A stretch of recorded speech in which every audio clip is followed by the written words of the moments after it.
Most people believe that we're separate entities, distinct from one another. While this might seem to be one of those cosmic axioms nobody would ever dare to question, it's true only if you're looking at the surface level of reality.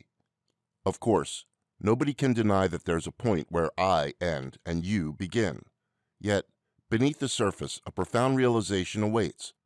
The knowledge that everything and everyone is part of a unified and indivisible whole.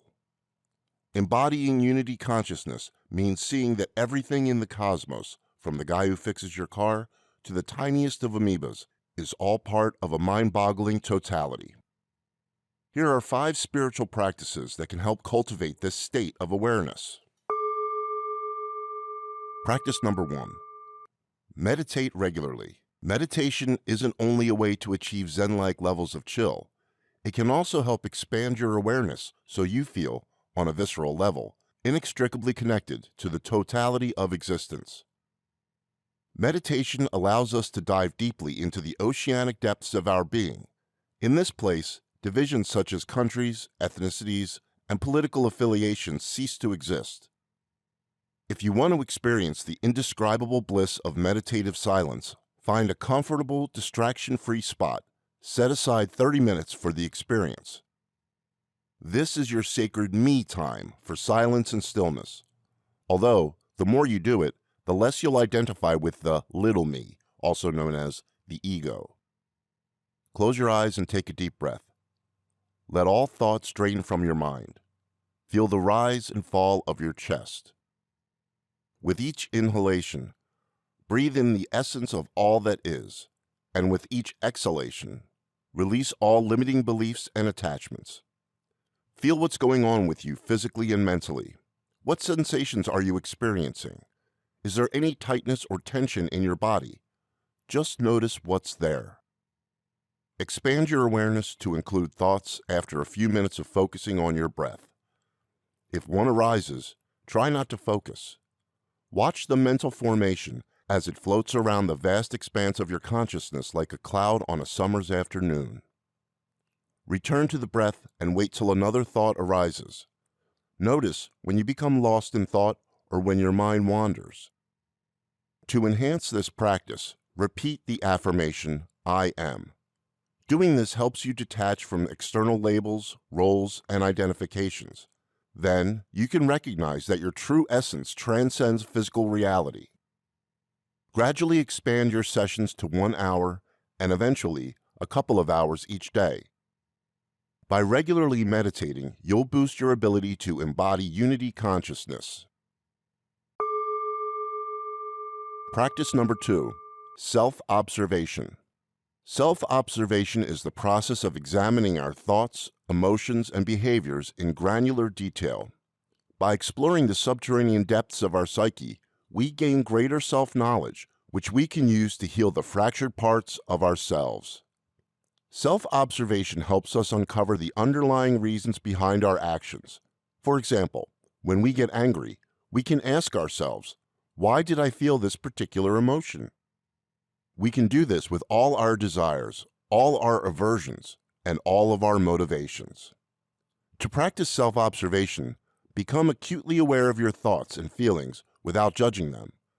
Doing this helps you understand why you feel certain emotions and behave the way that you do. This will help you transcend dysfunctional patterns and self-sabotaging behaviors. Self-observation often leads to a related practice, self-inquiry. Ramana Maharishi, a renowned Indian sage, developed this technique. He believed that it was the most direct path to embodying unity consciousness. It involves asking, who am I?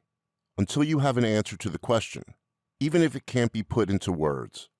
When you keep asking this with a burning desire to know the truth, your ego dissolves away, leaving nothing but pure awareness. Practice number 3, cultivate non-attachment. Non-attachment frees you from being excessively attached to things, people, and circumstances. If you want to cultivate non-attachment, let all external identifications, such as egoic self-concepts, labels, and social identities, fall away. This also includes your profession, physical attributes, and abilities. For example, If you're emotionally invested in labels like doctor, lawyer, tall, or smart, you'll need to discard them if you want to be free. By taking this step, you'll release energy you can use to dissolve your ego. By throwing off the shackles of attachment, we find who we are underneath all the extraneous layers of personality. We discover that we're the ocean of awareness encompassing everything, where all duality is transcended. Freeing yourself from attachment doesn't mean you need to give away all your material possessions and become a penniless monk. It only means that you don't derive a sense of identity from the things you own, because if you do, you don't own them. They own you. A common misconception is that non-attachment transforms people into emotionless robots, cut off from the rest of humanity. However, true non-attachment is the opposite. It allows us to feel a vibrant sense of aliveness as we free ourselves from suffering. Practice number 4, mindfulness. Mindfulness is the art of seamlessly weaving meditative awareness into the fabric of our daily lives, a merging of the sacred and the mundane. You do it by taking slow, conscious breaths as you carry out everyday activities such as washing your hands, driving to the store, and waiting in a doctor's office. As our awareness expands through mindfulness practice, we start to notice the subtle details that often escape our attention. The gentle touch of water, the feel of our hands on the steering wheel, the sensations in our body as we sit in the waiting room. Doing this not only helps us to embody our unity consciousness, but also adds immeasurable richness to our lives. Through a consistent practice of mindfulness, we learn to infuse stillness into every breath, every step, and every interaction. It becomes a way of being, a state where we're always attuned to the underlying unity permeating all things.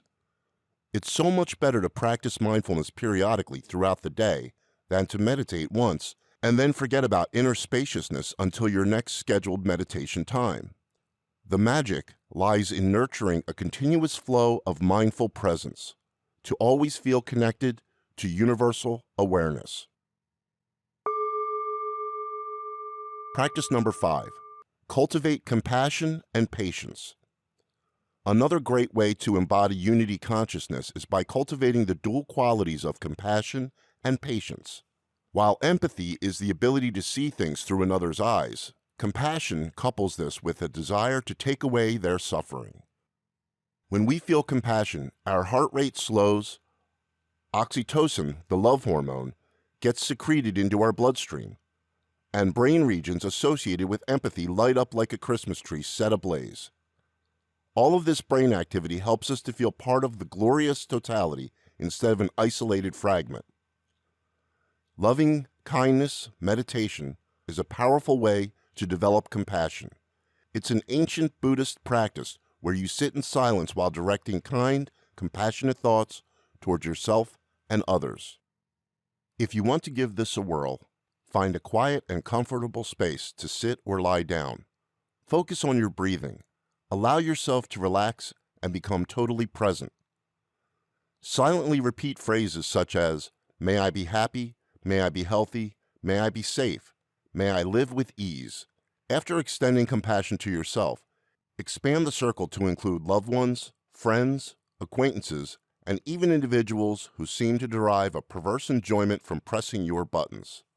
Even those who might seem dysfunctional to the nth degree and are your worst tormentors are your teachers. You might want to use this affirmation. May my loved ones be happy, may my friends be healthy, and may those I find difficult find peace and happiness. This helps you recognize that everyone, regardless of differences, shares a common desire for happiness and liberation from suffering. Doing this meditation every day can help you shift from being self-centered and judgmental to becoming more empathic and understanding.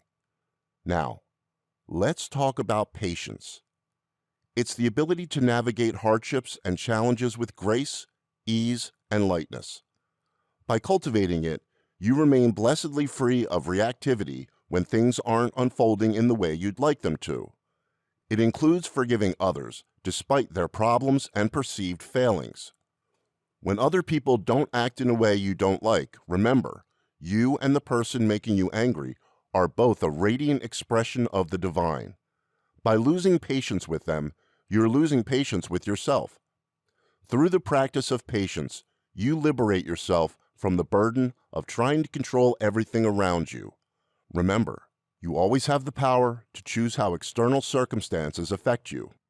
You can react with anger, knowing it won't solve the problem. Or you can choose not to react at all, which is an infinitely better choice.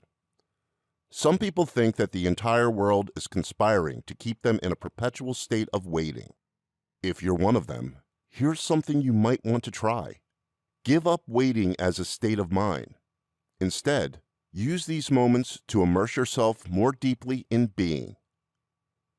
In conclusion, these 5 practices, meditation, self-observation, non-attachment, mindfulness, and the cultivation of compassion and patience, are spiritual tools that bring us closer to embodying unity consciousness and are a gateway to higher awareness.